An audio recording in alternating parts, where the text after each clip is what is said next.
नमस्कार। टाइम्स हिमाचल के लिए आज दिन भर में हेडलाइंस के साथ हम आपका स्वागत करते हैं। जानते हैं क्या है आज दिन भर की मुख्य खबरें। प्रधानमंत्री नरेंद्र मोदी ने हिमाचल में आपदा क्षेत्रों का किया हवाई सर्वे, प्रभावितों से मिले 1500 करोड़ रुपए देने की घोषणा भी की।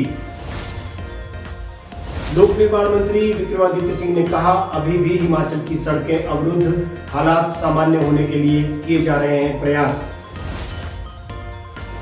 बंजार के विधायक सुरेंद्र शौरी ने सरकार पर आपदा में हुए नुकसान को लेकर गंभीर न होने के लगाए आरोप। नेरचौक मेडिकल कॉलेज को बम से उड़ाने की धमकी के बाद पुलिस जांच में जुटी। तकनीकी शिक्षा मंत्री ने आपदा प्रभावित क्षेत्रों का किया दौरा। सोलन में भारी जल संकट, आरोप प्रत्यारोप में उलझा नगर निगम। देश के प्रधानमंत्री नरेंद्र मोदी आज हिमाचल प्रदेश में आपदा की जानकारी लेने और प्रभावितों से मिलने पहुंचे। गग्गल एयरपोर्ट पर राज्यपाल शिव प्रताप शुक्ल, मुख्यमंत्री सुखविंदर सिंह सुक्खू और अन्य मंत्रियों सहित नेता प्रतिपक्ष जयराम ठाकुर ने उनका स्वागत किया। प्रधानमंत्री ने आपदा प्रभावित क्षेत्रों का हवाई सर्वे भी किया और उसके बाद वो प्रभावित लोगों से मिले भी। वो बड़ा मार्मिक क्षण था जब वो उस नन्ही सी 11 महीने की नीतिका से मिले, जिसने आपदा में अपना सब कुछ खो दिया है। प्रधानमंत्री ने अपनी गोद में लेकर उस बच्ची को प्यार किया। इस अवसर पर प्रधानमंत्री ने कहा कि हिमाचल को इस आपदा ने तोड़कर रख दिया है और केंद्र सरकार हिमाचल के साथ खड़ी है। उन्हें हिमाचल को फौरी राहत में 1500 करोड़ रुपए की आपदा राशि देने की भी घोषणा की। पीएम मोदी आज हिमाचल के दौरे पर है और हिमाचल को 1500 करोड़ रुपए की फौरी राहत भी जारी कर दी है। फौरी राहत जारी करने के लिए लोक निर्माण मंत्री विक्रमादित्य सिंह ने पीएम मोदी और केंद्र सरकार का आभार जताया। उन्होंने 1500 करोड़ रुपए की जारी राशि जो हुई है उस पर मरहम लगाने का जो काम उन्होंने किया है उसके लिए केंद्र सरकार का आभार भी जताया, लेकिन नुकसान काफी ज्यादा हुआ है उन्होंने ये कहा। और केंद्र की टीम द्वारा यहाँ का दौरा भी किया गया है, सर्वे भी किया गया है। तो लोक निर्माण विभाग को ही उन्होंने कहा कि 4000 करोड़ का नुकसान हुआ है, तो इस हिसाब से ये जो राशि है इसको उन्होंने कम बताया और उन्होंने कहा कि पूरे हिमाचल में आपदा को लेकर के 10,000 करोड़ रुपए से भी ज्यादा का नुकसान हुआ है, तो इस राशि को उन्होंने कम बताया। लोक निर्माण मंत्री विक्रमादित्य सिंह ने कहा कि प्रदेश में आई आपदा से 10,000 करोड़ से भी ज्यादा का नुकसान हो चुका है। हालांकि प्रधानमंत्री ने 1500 करोड़ देने की घोषणा की है, लेकिन जिस तरह से नुकसान हुआ है ऐसे में हिमाचल को और भी आर्थिक सहायता की जरूरत है। जो केंद्र की टीम ने आंकलन करके बताया है उसके मुताबिक और सहायता हिमाचल को मिलनी चाहिए ताकि हिमाचल प्रदेश को फिर से दोबारा पटरी पर लाया जा सके। उन्होंने कहा कि हिमाचल के लोग एहसान फरामोश नहीं है। केंद्र सरकार जो भी मदद करती है उसके लिए हमेशा उनका आभार जताया जाएगा। लोक निर्माण मंत्री ने कहा कि हिमाचल प्रदेश विधानसभा में हिमाचल को आपदा राज्य घोषित किया और इसमें पक्ष और विपक्ष दोनों ने प्रस्ताव पारित कर केंद्र सरकार को भेजा है। ऐसे में प्रधानमंत्री नरेंद्र मोदी को हिमाचल को आपदा राज्य घोषित करना चाहिए और आपदा के तहत मापदंड में जो सहायता मिलती है उससे यहाँ पर लोगों को काफी मदद मिलेगी।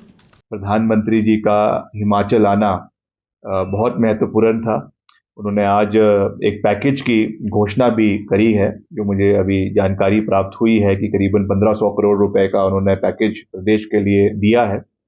निश्चित तौर से वो प्रदेश में जो गहरी चोटें और गहरी नुकसान प्रदेश के लोगों का हुआ है उसमें मरहम लगाने के लिए महत्वपूर्ण है। उसके लिए हम केंद्र का धन्यवाद भी करते हैं, मगर मेरा ये भी निवेदन रहेगा कि उनकी जो सेंट्रल टीम्स है वो लगातार प्रदेश का दौरा कर रही हैं।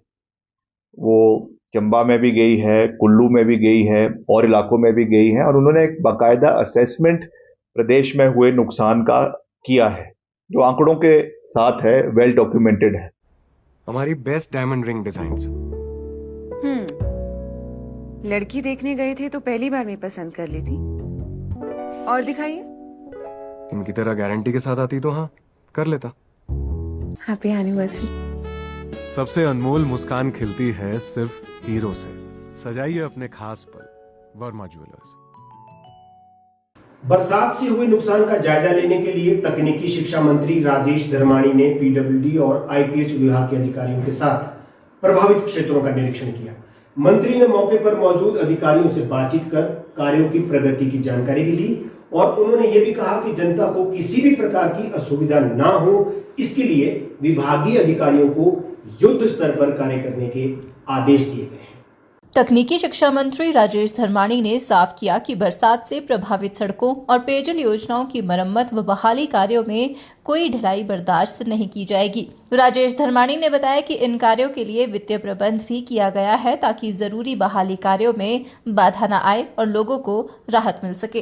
आज मैंने लोक निर्माण विभाग और जो हमारा जल शक्ति विभाग है उनके अधिकारियों से बात करी कि किस तरह से हमारे क्षेत्र में भारी बरसात की वजह से नुकसान हुआ है उसको कैसे ठीक करना है, कैसे रिस्टोरेशन के काम करने हैं, उसकी मरम्मत के और जो अभी भी 2 सड़कों पे हमारी बड़ी गाड़ियों के लिए जो है बहाली नहीं हुई है, बाकी सड़कें भी काफ़ी क्षतिग्रस्त हुई हैं। हमारे प्रयास है कि इसको युद्ध स्तर पे काम करने के मैंने निर्देश दिए हैं विभाग को। लोक निर्माण मंत्री विक्रमादित्य सिंह ने कहा है कि हिमाचल में आपदा के कहर के बाद से अभी भी बहुत सारी सड़कें बंद हैं, जिनको खोलने के लिए सरकार युद्ध स्तर पर कार्य कर रही है। 2-3 दिन में मौसम साथ दे रहा है, इसके चलते कई सड़कों को खोल भी दिया गया है। सेब बागवानों को परेशानी ना हो, इसके लिए व्यापक स्तर पर काम किया जा रहा है और नदियों के रास्ते सेब को निकालकर मंडियों तक पहुंचाने पर सरकार विचार कर रही है। यदि ऐसा संभव हो पाता है तो सरकार इसके लिए बिल्कुल तैयार है। लोक निर्माण मंत्री ने कहा कि विभाग 70 गाड़ियां खरीदने जा रहा है। पहले चरण में 3.5 करोड़ की लागत से 35 गाड़ियों की खरीद की गई है, जिनको हिमाचल के विभिन्न क्षेत्रों में भेजा जाएगा ताकि फील्ड वर्क में तेजी लाई जा सके। जिस तरीके से आपदा चली हुई है, रेस्क्यू वर्क्स चले हुए हैं, रेस्क्यू ऑपरेशन चले हुए हैं, सबसे पहले तो मुझे दुख भी है इस बात का कि हमारे 2 जो जेसीबी और ऑपरेटर्स हैं उनकी दुखद मृत्यु भी इस समय हुई। उन्होंने लाइन ऑफ ड्यूटी में उनकी जान गई है और उनके परिवार के साथ हम खड़े हैं। पूरा सहयोग उनके परिवार को दिया जाएगा। मैंने व्यक्तिगत रूप से उनके परिवार के साथियों से बात करी है। सबसे पहले तो जो हमारे कर्मचारी हैं जो फ्रंट लाइन पे काम कर रहे हैं, चाहे जेईज है, एसडीओज है और भी जो हमारा ग्राउंड स्टाफ है, उनको सहूलियत होनी बहुत आवश्यक है। उस दृष्टि से आज काफ़ी लंबे समय से हम चाह रहे थे कि जो हमारा ख़ास करके डिफ़िकल्ट एरियाज़ है, दूर दराज के इलाके हैं जहाँ पे गाड़ियाँ उपलब्ध नहीं थी, वहाँ पे गाड़ियाँ उपलब्ध करवाई जाए।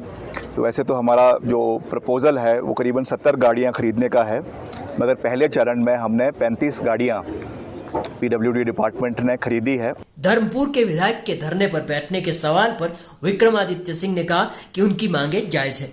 लोग लंबे वक्त से वहां परेशान हैं। अपने लोगों के लिए संघर्ष करना गलत नहीं है।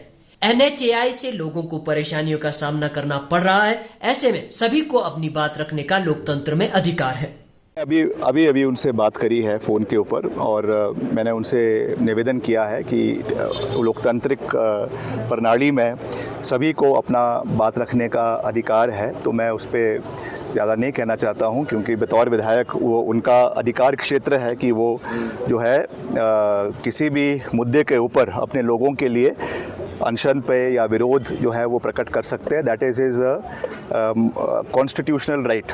सोलन में लैपटॉप्स पर कमाल का ऑफर सकते हैं। यहाँ सिर्फ 2000 रुपए पर मंथ से EMI भी स्टार्ट है। साथ ही यहाँ एंड ऑफ सीजन सेल में अप टू 50% तक के डिस्काउंट के साथ आप फ्रिज, वॉशिंग मशीन, LED जैसी इलेक्ट्रॉनिक्स भी अपने घर ले जा सकते हैं। Electronics D mall Solan.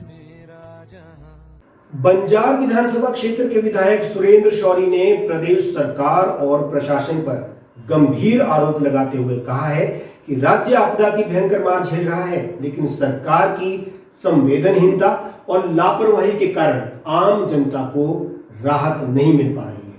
विधायक शौरी ने कहा कि भारी बारिश और भूस्खलन से बंजार विधानसभा क्षेत्र में सड़कें बंद है, रास्ते बंद है, पुल टूट गए हैं, लोग अपने घरों से बेघर हुए हैं। इसके बावजूद सरकार का जो राहत कार्यों के लिए किया जा रहा प्रयास है वो नाकाफी है, बहुत कम है।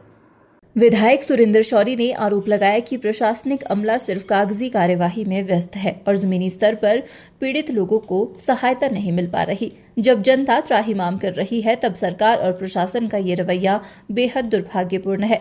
विधायक ने कहा कि अधिकारियों की लापरवाही से NH 305 बहाल होने में देरी हुई है, जिससे मरीजों व राहत सामग्री की आवाजाही में भारी समस्या का सामना करना पड़ रहा है।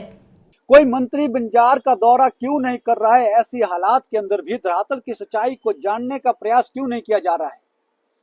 मुझे लगता है कि आज सिग्नल की कमी के कारण, बिजली न होने के कारण, राशन की कमी के कारण काफी लोग भूखे बंजार के अंदर सो रहे हैं। ये धरातल की सच्चाई है। मैं प्रशासन को कहना चाहूंगा, इस प्रदेश सरकार को कहना चाहूंगा कि आप समय रहते जाग जाइए, नहीं तो जनता बहुत आंदोलित हो जाएगी। आज नेरचौक मेडिकल कॉलेज को बम से उड़ाने की धमकी मिलने के बाद अस्पताल में हड़कंप मच गया। यह धमकी एक अज्ञात व्यक्ति द्वारा ईमेल के माध्यम से दी गई। जैसे कि धमकी की जानकारी जैसे ही प्रशासन को, पुलिस को मिली, तुरंत वो मौके पर पहुंचे, स्थिति पर काबू पाने की कोशिश की गई, जांच की गई, कॉलेज परिसर को खाली भी करवाया गया और बम निरोधक दस्ते ने मौके पर पहुंचकर सघन तलाशी अभियान भी चलाया।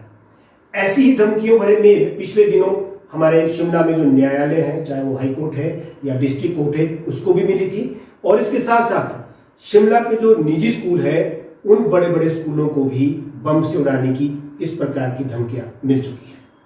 पुलिस डॉग स्क्वाड और अन्य सुरक्षा बलों को भी मौके पर तैनात किया गया है। एसपी मंडी साक्षी वर्मा ने जानकारी देते हुए कहा कि नेरचौक मेडिकल कॉलेज को बम से उड़ाने की धमकी मिली है। एहतियातन सभी जरूरी कदम उठाए जा रहे हैं।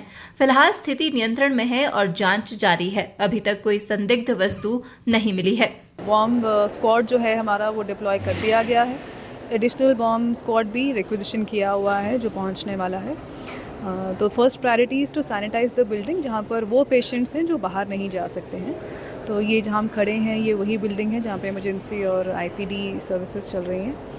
इसके बाद सब्सिक्वेंटली बाकी जो जगहें हैं उनको भी टेम्परेरीली हमने खाली कराया है, इवैक्यूएट कराया है। वहीं कॉलेज प्रशासन प्रचार्य डॉक्टर राजेश कुमार ने बताया कि ईमेल में कॉलेज कैंपस और OPD ब्लॉक को उड़ाने की धमकी मिली है। ये सुबह हमें एक पॉपुलर फ्रंट ऑफ इंडिया कोई ऑर्गेनाइजेशन है, उसकी तरफ से अर्ली मॉर्निंग एक मेल आया था जिसमें हमें ये डायरेक्शन ये बोला गया था कि एक बॉम्ब कहीं रखा है और जिसको 2:45 पे डिफ्यूज़ कर दिया जाएगा। और ये भी बताया कि आप उससे पहले जो है अपना स्टाफ और हॉस्पिटल को इवैक्यूएट कर दें। तो इस मेल की गंभीरता को देखते हुए हमने एडमिनिस्ट्रेशन से बात किया और उन्होंने जो हमें एडवाइस दी, अकॉर्डिंगली हमने कॉलेज कैंपस को और OPD एरिया को इवैक्यूएट किया। सोलन जिला में उपायुक्त सोलन की अध्यक्षता में ग्रामीण विकास विभाग की बैठक आयोजित की गई, जिसमें ग्रामीण विकास विभाग से जुड़े कार्यों पर चर्चा भी हुई। केंद्र और प्रदेश सरकार से संबंधित विभाग से जुड़ी योजनाओं की समीक्षा और आगामी रणनीति भी तैयार की गई। वहीं उपायुक्त ने बरसात में हुए नुकसान को देखते हुए मनरेगा के कार्यों में तेजी लाने के आदेश दिए और ये आदेश उन्होंने सभी खंड विकास अधिकारियों को दिए हैं ताकि लोगों को रोजगार सहित रास्तों आदि का जो निर्माण है वो भी समय पर पूरा हो सके।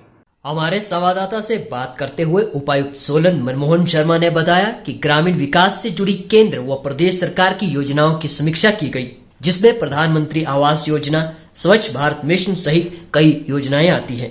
उन्होंने कहा कि सभी BDO को मनरेगा कार्यों में तेजी लाने के आदेश दिए गए। प्रधानमंत्री आवास योजना है, लाइवलीहुड मिशन है और स्वच्छ भारत मिशन है, इन सभी कार्यक्रमों का रिव्यू किया जा रहा है। और जो अन्य जो कार्यक्रम सरकार के चले हुए हैं राज्य सरकार की तरफ से, उनका भी रिव्यू किया गया है और ख़ासकर मनरेगा के कामों में तेज़ी लाने के लिए विशेष निर्देश दिए गए हैं। हिमाचल प्रदेश कबड्डी एसोसिएशन के हाल ही में सोलन में जो चुनाव हुए थे, उसको एसोसिएशन के महासचिव कृष्ण लाल ने अवैध करार दिया है। उन्होंने हमीरपुर के सर्किट हाउस में पत्रकारों को बताया कि इस चुनाव को जो है वो नियमों को ताक पर रखकर मात्र औपचारिकता निभाने के लिए पूरा किया गया था।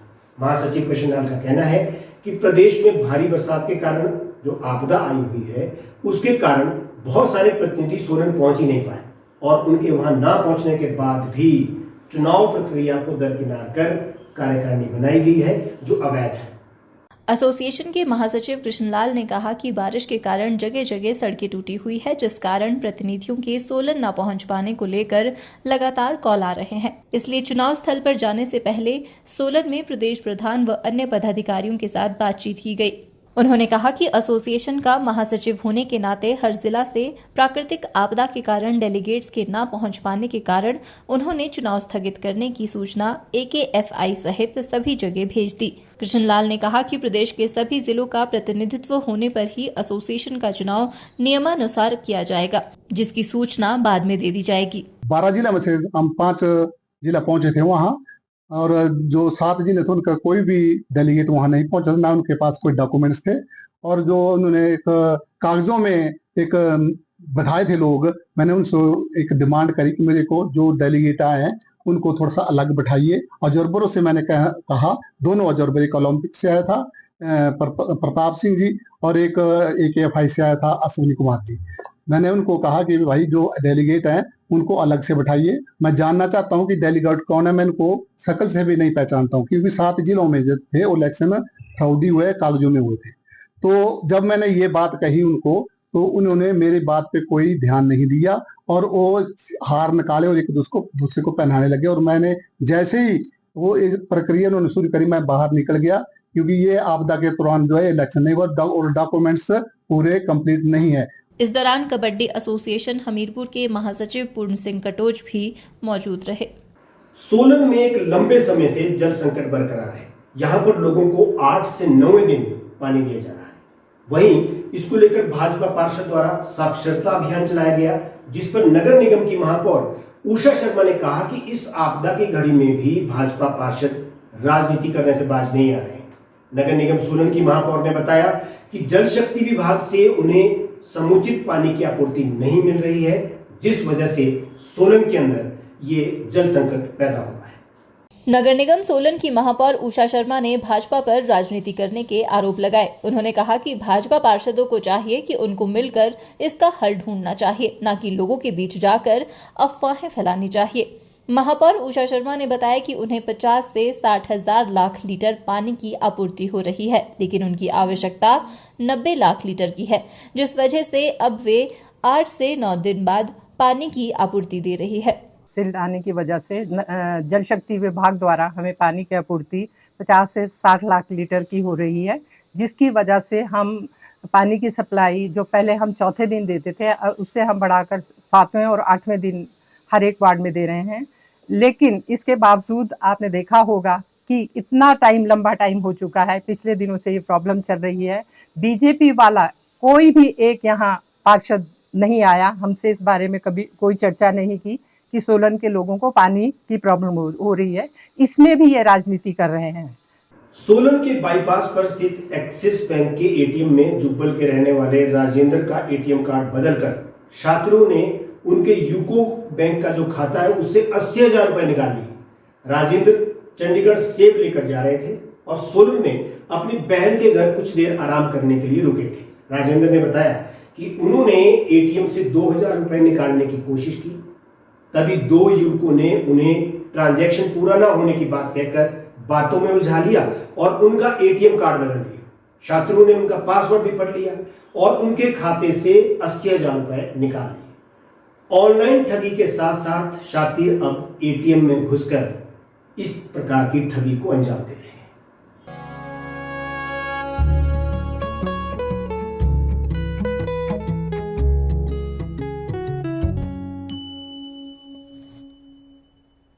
तो इसे पैक कर दूं या फिर से प्रपोज कर दूं? Ma'am, happy anniversary baby ji. Happy anniversary. सबसे अनमोल मुस्कान खिलती है सिर्फ हीरो से। सजाइए अपने खास पल, वर्मा ज्वेलर्स। आज दिन भर में बस इतना ही। ताजा अपडेट और खबरों के लिए आप बने रहिए हमारे साथ, देखते रहिए टाइम्स हिमाचल। और हाँ, हर अपडेट के लिए, हर खबर के लिए हमें फॉलो करना ना भूलें, क्योंकि हम हैं सच की राह पर सबसे आगे। फेसबुक के साथ साथ हम यूट्यूब और इंस्टाग्राम पर भी उपलब्ध है। नमस्कार।